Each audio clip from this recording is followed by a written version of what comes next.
அன்னைக்கு மார்னிங் அம்மா வீட்டில் சிக்கன் பிரியாணி நான் தான் ப்ரிப்பேர் பண்ணிக்கிட்டு இருந்தேன். புதினா கொத்தமல்லி போட்டுக்கிட்டு இருக்கேன். அப்புறம் ரைஸையும் போட்டுறணும், ஊற வச்சதை.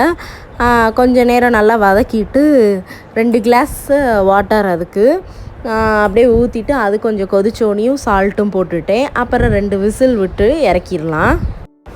அப்புறம் சைட்லேயே நான் சிக்கன் கிரேவியும் பண்ணிக்கிட்டு இருந்தேன்.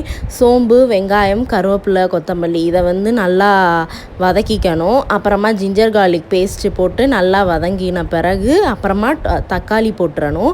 தக்காளியும் கொஞ்சம் ஓரளவு வதங்கினதுக்கப்புறம் அப்புறம் சிக்கன் இருக்கு இல்லையா, நான் மேரினேட் பண்ணி வச்சுருந்தேன். மஞ்சத்தூளும் உப்பும் போட்டு அப்புறம் கரம் மசாலா தூள், கொஞ்சமாக காரத்துக்கு மிளகாத்தூள் போட்டுட்டு அப்புறம் வதக்கிட்டு கொஞ்சமாக தண்ணி ஊற்றி சால்ட்டு போட்டுருங்க. அப்புறம் நல்லா கொதி வந்ததுக்கப்புறமா நல்லா கிண்டி விட்டுட்டு கடைசியாக இந்த மணி எண்ணெய் படர்ந்து இருக்கணும். அப்போ தான் சிக்கன் நல்லா வெந்திருக்கும். ஸ்லோ குக்லேயே குக் பண்ணுங்கள், அப்போ தான் நல்லா வேகும். சிக்கன் கிரேவி ரெடி ஆயிடுச்சு. அப்புறம் நம்ம பிரியாணியுமே ஓப்பன் பண்ணி பார்த்தோம். சூப்பராக இருந்தது. ஆனால் காரம் கம்மியாக தான் வச்சுருந்தேன், அதிகுட்டாவும் சாப்பிட்ணுன்றதுக்காக. அப்புறம் ரைத்தாவும் ரெடி பண்ணிட்டேன். ஸோ இப்போ நாங்கள் சாப்பிட போகிறோம். அதிகுட்டா என்ஜாய் பண்ணுவோம். அவனுக்கு சிக்கன் ஐட்டம்ஸ் எதுனாலும் கொஞ்சம் பிடிக்குமா. ஸோ அதனால் அதை நல்லா என்ஜாய் பண்ணி சாப்பிட்டுக்கிட்டு இருந்தான். நானும் அவனுக்கு ஊட்டி விட்டுக்கிட்டு இருந்தேன். நல்லா இருந்தது, காரம் கம்மியாக அவனுக்கு ஏற்ற மாதிரி இருந்ததா. ஸோ அதனால் அதை நல்லா என்ஜாய் பண்ணியே சாப்பிட்டாரு அவர்.